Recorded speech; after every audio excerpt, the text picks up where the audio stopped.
Dzień dobry Państwu.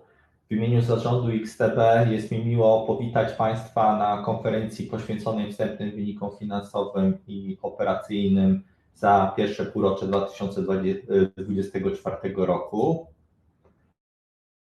Ja nazywam się Paweł Szejko. Podczas dzisiejszej konferencji przybliżę Państwu dane finansowe.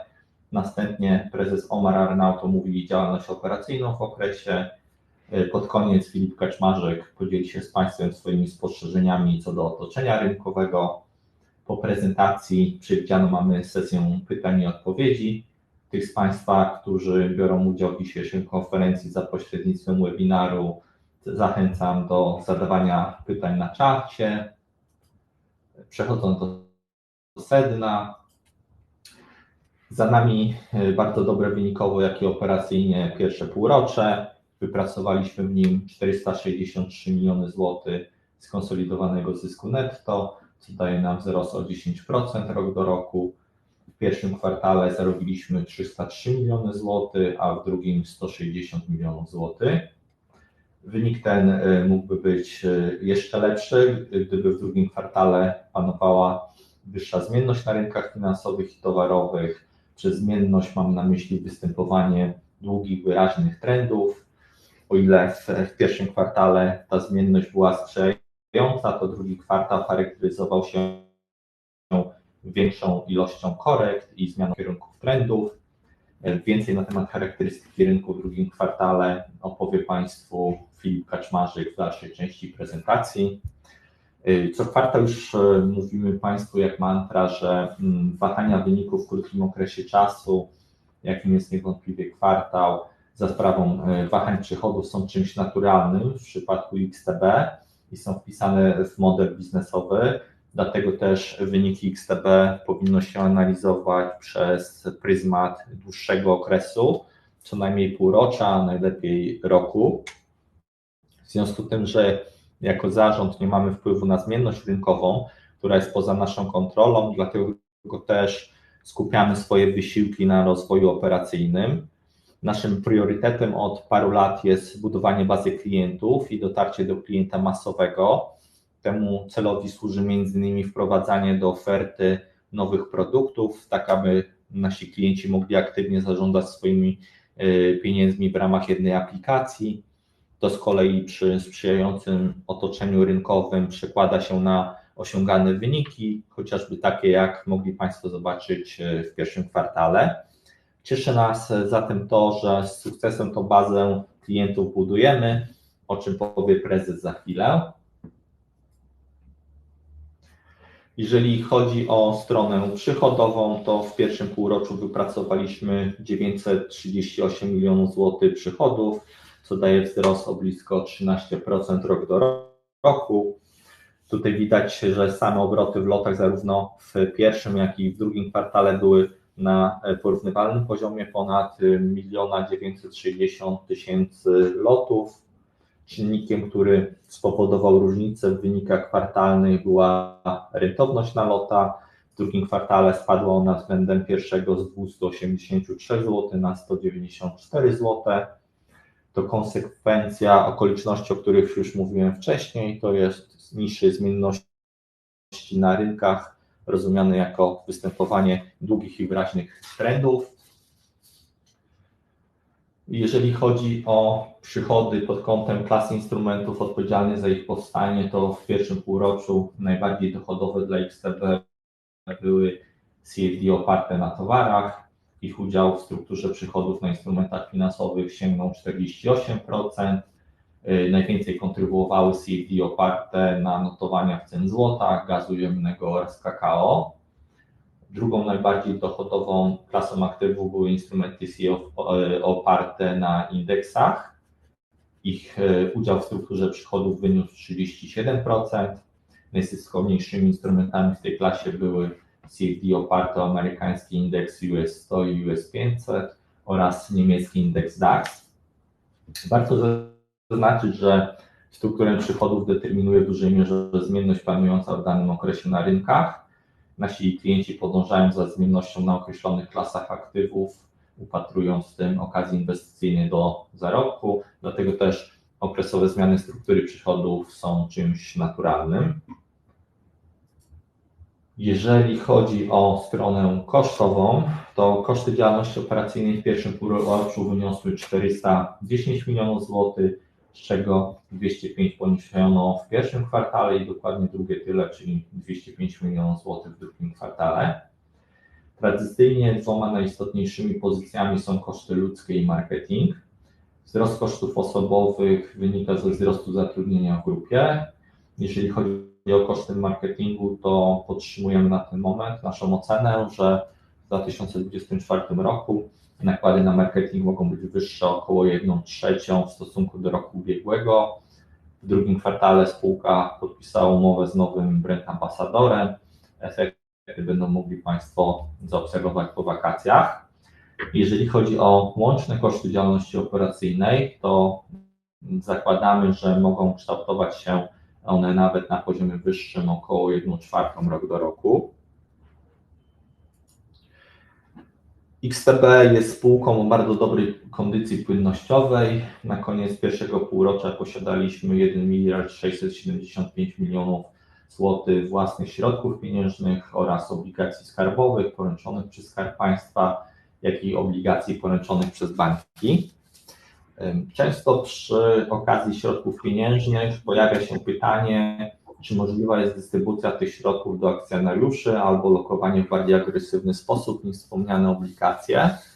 Tutaj chciałbym przypomnieć, że XTB, podobnie jak banki, zobligowana jest zgodnie z prawem do utrzymywania określonych współczynników kapitałowych. Środki pieniężne, które posiada spółka, właśnie temu celowi służą. Stanowią one bazę kapitałową, aby możliwe było prowadzenie biznesu, dlatego też spółka ich potrzebuje i lokuje w bezpieczne instrumenty finansowe. A teraz prezes omówi dla Państwa dane operacyjne. Dzięki, Paweł. Więc Paweł już o tym oczywiście wspomniał, ale pod względem operacyjnym drugi kwartał był bardzo dobrym kwartałem. Liczba pozyskanych klientów wyniosła ponad 100 000 nowych klientów, co jest najlepszym wynikiem w historii pod względem drugich kwartałów, czyli pod tym względem nie mieliśmy lepszego drugiego kwartału w historii spółki. Do tego, to co jest dla nas również ważne, a nawet najważniejsze, to liczba aktywnych klientów po raz pierwszy pod względem kwartalnej liczby przekroczyła 400 000 aktywnych klientów. Depozyty netto wyniosły około 1,9 miliarda złotych, co jest najlepszym wynikiem kwartalnym w historii, więc tutaj tak naprawdę nie porównuję tego wyniku do drugich kwartałów, a ogólnie biorąc jest to najlepszy wynik w historii pod względem kwartalnym. Reasumując, jesteśmy przekonani, że nasza strategia opierająca się na stworzeniu najlepszej aplikacji inwestycyjnej jest dobra i głównym obszarem skupienia jest rozwój oczywiście produktowo-technologiczny. Przejdę teraz do następnego slajdu, już chwilkę. Jeżeli chodzi o nasze plany produktowe, to są one oczywiście Państwu znane, są one jak najbardziej aktualne, o ile może być lekkie opóźnienie, to w dalszym ciągu jednak tak czy inaczej chcielibyśmy niezależnie od tego małego opóźnienia jeszcze w bieżącym roku dodać produkty, które Państwo widzą przed sobą, czyli oczywiście obligacje, IKE, ISA w Wielkiej Brytanii oraz portfel cyfrowy z kartą wielowalutową. Paweł też już o tym wspomniał, ale w tej chwili przede wszystkim skupiamy się nad przygotowaniami do kampanii marketingowej, która się rozpocznie prawdopodobnie tradycyjnie w drugiej połowie września. Będzie to oczywiście pierwsza nasza kampania z nowym ambasadorem. Jesteśmy naprawdę bardzo podekscytowani tą współpracą, więc za około 1,5 miesiąca będą Państwo oczywiście wiedzieli dużo więcej na ten temat. Ja wiem, że ten temat, o którym teraz chciałbym powiedzieć, nie dotyczy tej części prezentacji, ale zanim zakończę, to chciałbym również skomentować sytuację w Hiszpanii, ponieważ wiem, że zainteresowanie jest duże tym tematem. Może tego nie widać po pytaniach, które dostajemy w Q&A, ale tak czy inaczej chciałbym na ten temat kilka słów powiedzieć. Zacznę od tego, że byliśmy świadomi, że regulator opublikuje Q&A dotyczącego zmian wprowadzonych w zeszłym roku, ale nie wiedzieliśmy oczywiście, jaki będzie ich kierunek. Niestety regulator wybrał opcję, która nam obecnie nie pozwala na jakiekolwiek działania marketingowe, co oczywiście wpłynie w przyszłości na liczbę nowych klientów, ale tutaj kilka jakby ważnych aspektów. 3 powiedzmy takie ważne punkty. Muszę podkreślić, że zanim takie zmiany zostają wprowadzone gdziekolwiek, to trwają zawsze długotrwałe rozmowy z uczestnikami rynku na ten temat i obecnie podkreślam, że na żadnym rynku, na którym działamy, nie trwają żadne tego typu rozmowy, więc tak naprawdę nie widzimy żadnego ryzyka obecnie, żeby sytuacja mogła się powtórzyć na jakimkolwiek innym rynku, czy za rok, czy nawet za kilka lat, ponieważ takie rozmowy w ogóle nie trwają. Do tego, jak już wspominałem przy poprzednich konferencjach, to przy publikacji zmian, które zostały wprowadzone w lipcu, ESMA jasno zakomunikowała, że nie widzi potrzeby wprowadzenia podobnych rozwiązań na skalę europejską. Więc tak naprawdę obecnie nic nie wskazuje na to, że w jakimkolwiek obszarze, w którym byśmy działali, mogłyby zachodzić jakiekolwiek zmiany. I to jest punkt numer 1. Punkt numer 2, który jest również bardzo ważny, ale dotyczy już bezpośrednio samej Hiszpanii. To jest taki punkt, że w 2023 roku około 15% przychodów na rynku hiszpańskim pochodziło od klientów pozyskanych w 2023 roku, a w 2023 roku około 85% przychodów pochodziło od klientów pozyskanych w latach poprzednich. Więc to, co jest oczywiste, reasumując, to nie jest tak, że te zmiany na rynku hiszpańskim z dnia na dzień spowodują znaczący spadek przychodów z tego rynku. Z tego względu, jak Państwo już wiedzą, zdecydowana większość przychodów pochodzi od klientów z lat poprzednich, a nie z klientów pozyskanych w danym roku. I trzeci punkt, my oczywiście obserwujemy sytuację na tym rynku i na tej podstawie oczywiście będziemy podejmowali decyzje co do kolejnych kroków, ale fakt jest taki, i wiem, że to się w pytaniach pojawiło, że wydatki marketingowe na rynku hiszpańskim były znaczące. I to nie znaczy, że my nagle zaczniemy oszczędzać na tym, bo przestaniemy wydawać na rynku hiszpańskim, no bo to, co byśmy chcieli jednak zrobić z czasem, jak jeszcze raz podkreślam, że to się nie stanie z miesiąca na miesiąc, ale jednak się wydarzy, to te środki zostaną wykorzystane na innych naszych rynkach, żeby wprowadzone zmiany na rynku hiszpańskim miały jak najmniejszy, albo mam nadzieję, że nawet praktycznie żaden wpływ na liczbę pozyskiwanych przez nas klientów jako spółka. Więc te 3 punkty mam nadzieję, że sporo Państwu też wyjaśniły, jakie są nasze oczekiwania w stosunku do tego rynku. Fakt, że jednak te przychody nie spadną tak drastycznie po prostu, no bo to po prostu jest nierealne, biorąc pod uwagę po prostu jak się one rozkładają, patrząc na naszych klientów. No i tyle tak naprawdę z mojej strony i chciałbym przekazać głos Filipowi.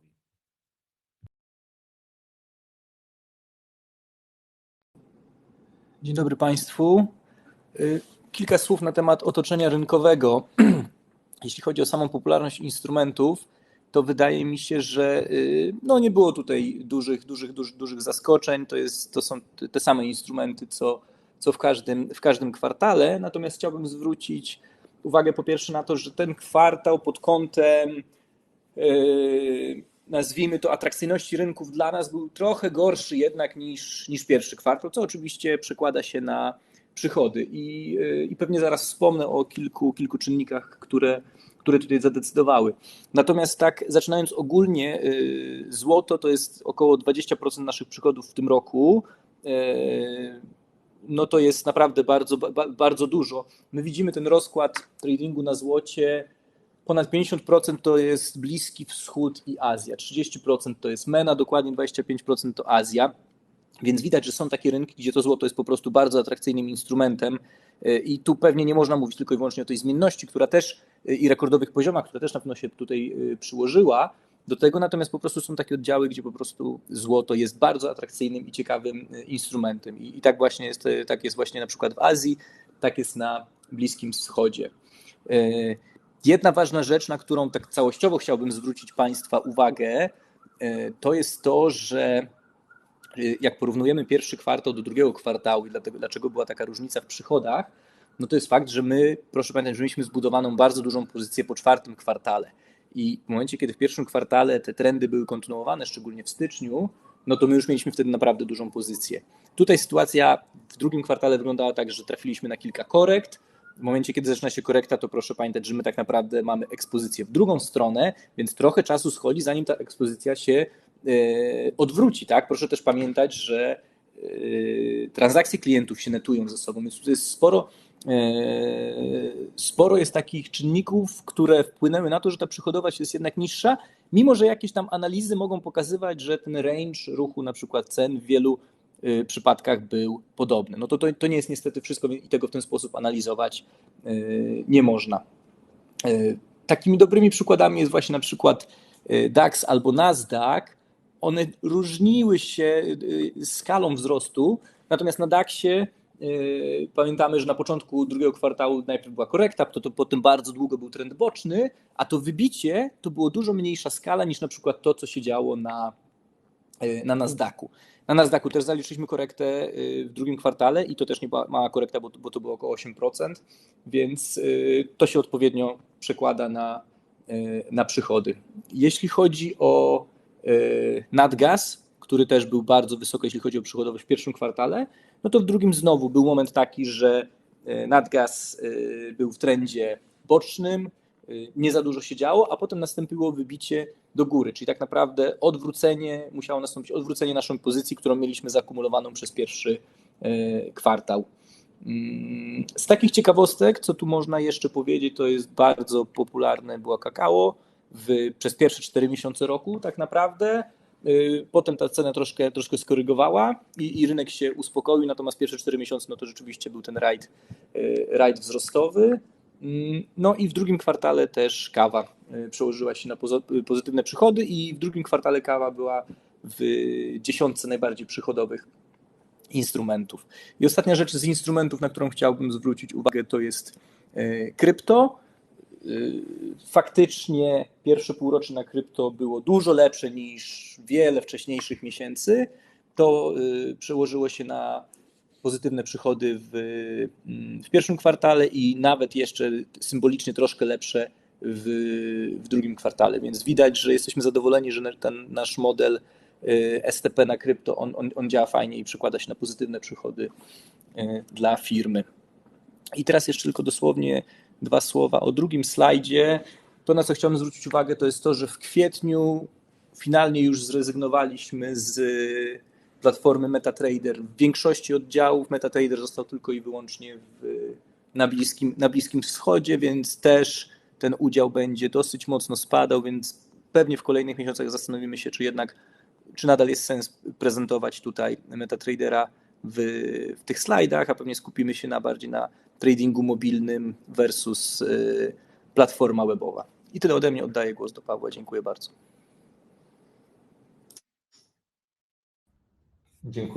Dziękuję Filip. Zakończyliśmy oficjalną część prezentacji. Teraz przechodzimy do sesji pytań i odpowiedzi. Przed nami pierwsze pytanie.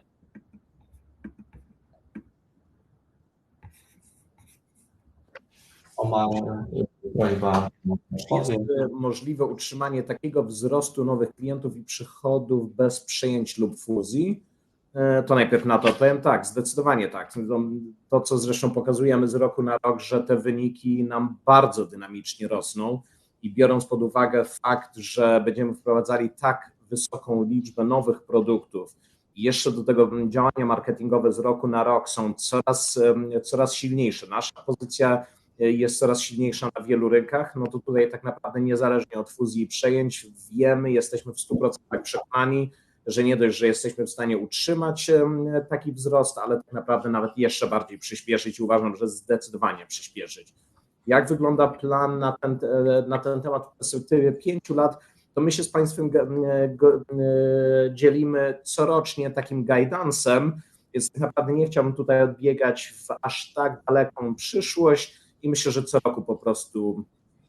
roku będziemy Państwu mówili, jakie mamy minimalne oczekiwania co do liczby pozyskanych nowych rachunków, ale sobie nie wyobrażam, żeby guidance w następnym roku był niższy niż w obecnym roku. Dziękuję i kolejne Kolejne pytanie też do Ciebie.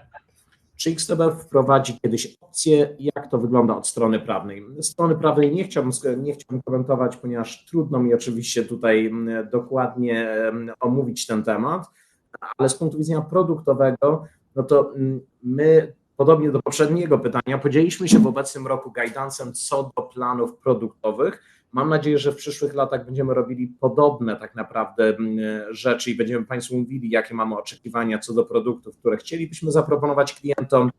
I jeżeli my, ale odpowiadając tak już bardzo ogólnie teraz, jeżeli naszym celem jest stworzenie najlepszej na rynku aplikacji inwestycyjnej, no to jakby nie widzę raczej, nie widzę tutaj żadnego powodu, żeby opcje w przyszłości się pojawiły w naszej ofercie. Dziękuję. Kolejne pytanie dotyczy środków pieniężnych i tego, czy widzimy możliwość lepszego ich zainwestowania niż obligacje. Wydaje mi się, że na to pytanie odpowiedziałem Państwu już podczas swojej części prezentacji. Tu przypomnę tylko, że biorąc pod uwagę cel, jaki jest stawiany przed tymi środkami pieniężnymi, to znaczy one stanowią zabezpieczenie naszej bazy kapitałowej, żebyśmy mogli utrzymywać określone współczynniki kapitałowe i realizować biznes model nasz, to dlatego też te środki lokujemy w bezpieczne instrumenty, czyli obligacje skarbowe poręczone przez Skarb Państwa oraz obligacje poręczone przez banki, a także lokaty bankowe. I tutaj nie zakładamy na ten moment inwestycji w bardziej ryzykowne instrumenty. Kolejne pytanie. Omar, widzę, że do Ciebie będzie.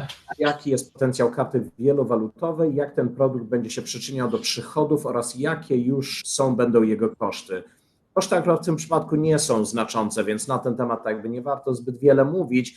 Jeżeli chodzi o potencjał, tutaj muszę jedną rzecz podkreślić, bo potencjał karty wielowalutowej, jak wiemy oczywiście, nie wiem, chociażby po Revolucie, przepraszam Paweł albo Filip, jak moglibyście proszę nie pisać niczego na klawiaturze, bo bardzo słychać, więc odpowiadając jeszcze raz, widać po chociażby Revolucie czy Trade Republic, że ten potencjał jest olbrzymi, z tym, że tutaj musimy sobie odróżnić jedną rzecz, że to są spółki, które się pozycjonują w kompletnie inny sposób niż my, ponieważ są to spółki, które chciałyby konkurować w sektorze nie inwestycyjnym, a bardziej takim bankowym.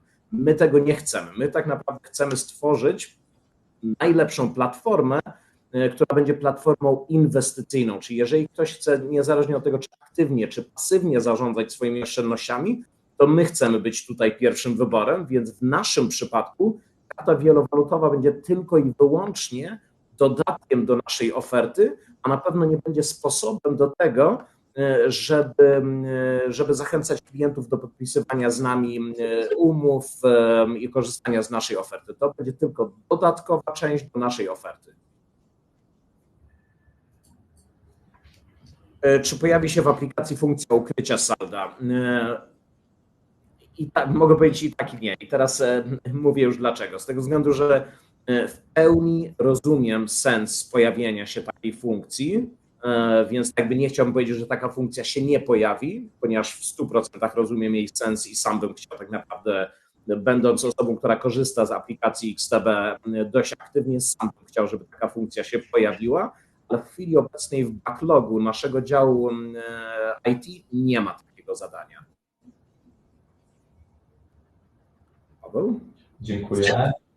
Kolejne pytanie dotyczy przychodów z wymiany walut i ich skali. Tutaj mogę potwierdzić, że te przychody z wymiany walut, wymiany walut przez naszych klientów, to precyzuję, one stanowią mniej niż 1% przychodów operacyjnych. Kolejne pytanie dotyczy...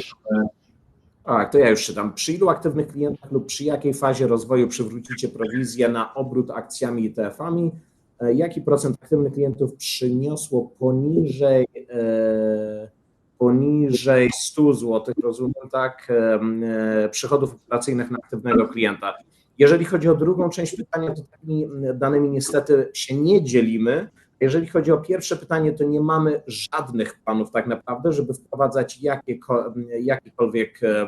jakiekolwiek prowizje, niezależnie od fazy rozwoju. Oczywiście nie wiem, co będzie w przyszłości, nie wiem, jakbym odpowiedział na to pytanie za 2-3 lata, ale w chwili obecnej w ogóle żadnego rodzaju rozmowy nie trwają na ten temat i nie mamy żadnych takich planów.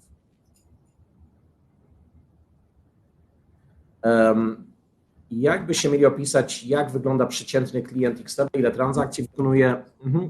Tutaj niestety również powiem, że nie dzielimy się takimi informacjami, ale to, o czym mógłbym powiedzieć, że tak naprawdę z roku na rok, bo sami oczywiście analizujemy profil naszego klienta i z roku na rok to się drastycznie zmienia.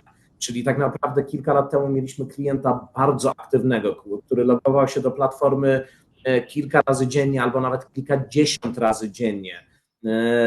Depozyty powtarzane były dużo częściej niż jest to tak naprawdę w tej chwili na klienta. Obroty oczywiście na klienta były dużo wyższe. To ze względu na to, że dodajemy nowe produkty do naszej oferty, to charakterystyka naszego klienta się bardzo, bardzo zmienia. Czyli tak naprawdę klient, który do nas przychodzi inwestować tylko i wyłącznie w ETF-y albo żeby korzystać z planów inwestycyjnych, to jest kompletnie inny klient w porównaniu do klienta, którego pozyskiwaliśmy jeszcze nawet 2 czy 3 lata temu. Więc o ile się nie dzielimy takimi danymi, to tylko mogę powiedzieć, że nasz klient, nasz profil naszego klienta, bym powiedział, że nawet się zmienia praktycznie z roku na rok w tej chwili. Jaki jest plan na klienta, który swoje pierwsze transakcje rozpoczyna na akcjach, ETF-ach lub planach inwestycyjnych? Jak zamierzacie go monetyzować?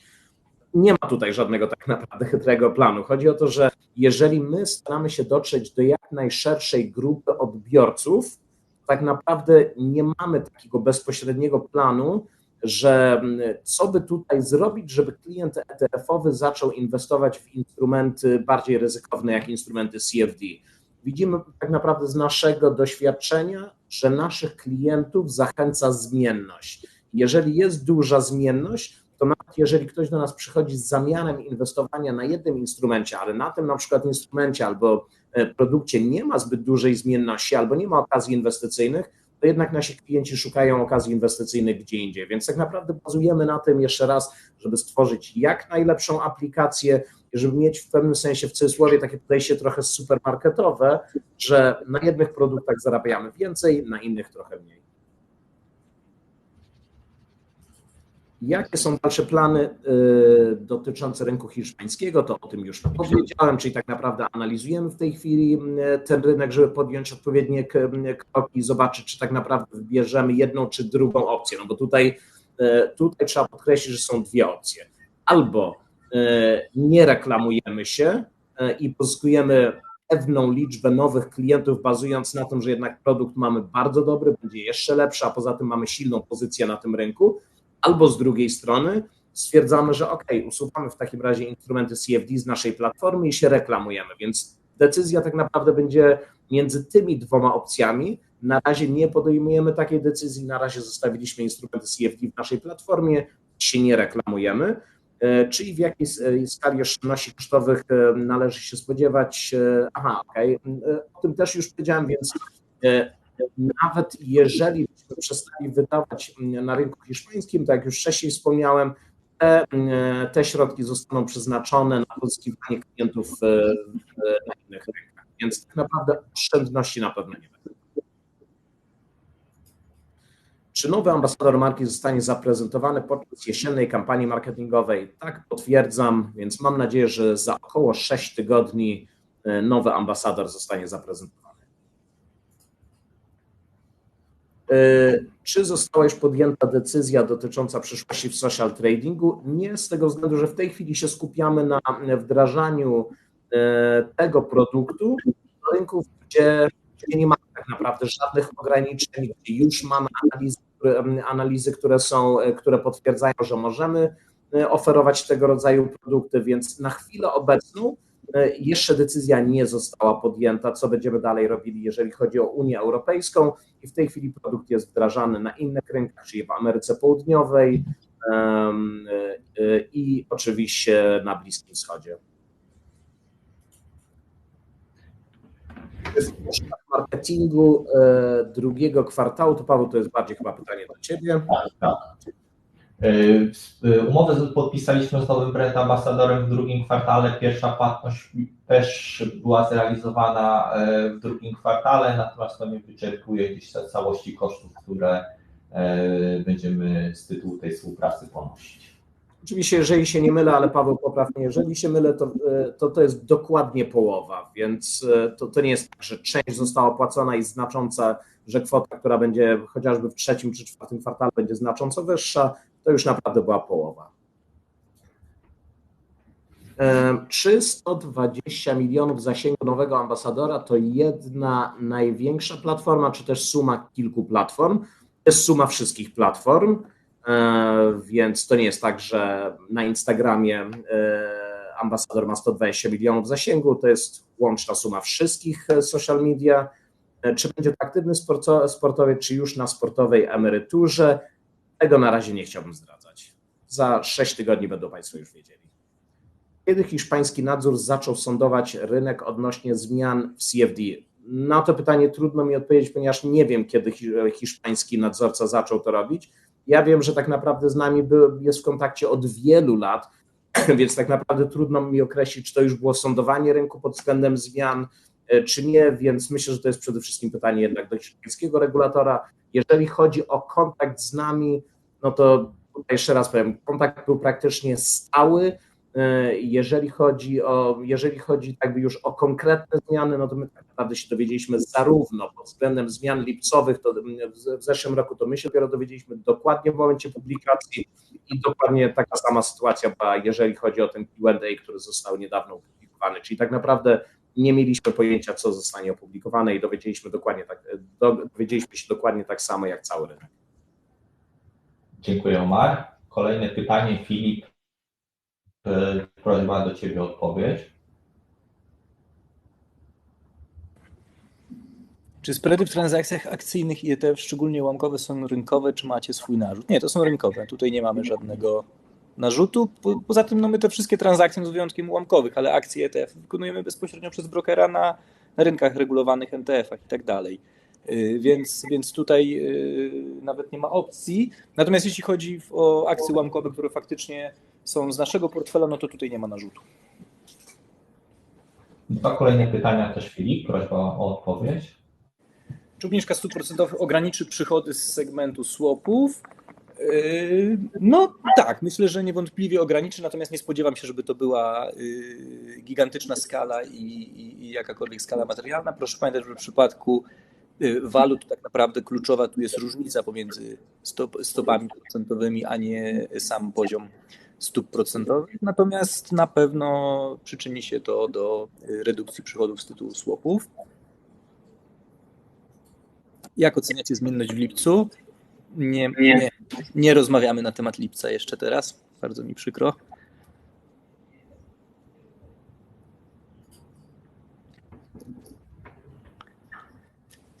Czy market making był w drugim kwartale na plusie? No co do zasady nie dzielimy się takimi informacjami, to też sygnalizujemy to od zawsze, nie ma większego znaczenia, ponieważ mówimy, że jednak na ten biznes trzeba patrzeć w długim terminie, że jeden kwartał to jest zdecydowanie za krótko, więc tutaj czy to był zysk, czy to była strata, to tak naprawdę tutaj nie ma większego znaczenia, także nie udzielimy takiej informacji. My też typu dane z racji tego z powodu, o którym powiedział Filip, publikujemy w ujęciu rocznym, w ujęciu kwartalnym. Nie ma sensu na to patrzeć, lepiej nasze wyniki analizować w dłuższym horyzoncie czasowym. My też w ujęciu rocznym takie dane publikujemy, żeby Państwo mogli sobie wtedy przeanalizować. Natomiast nie schodzimy na ujęcia kwartalne. Z tego co widzę, to wyczerpaliśmy wszystkie pytania.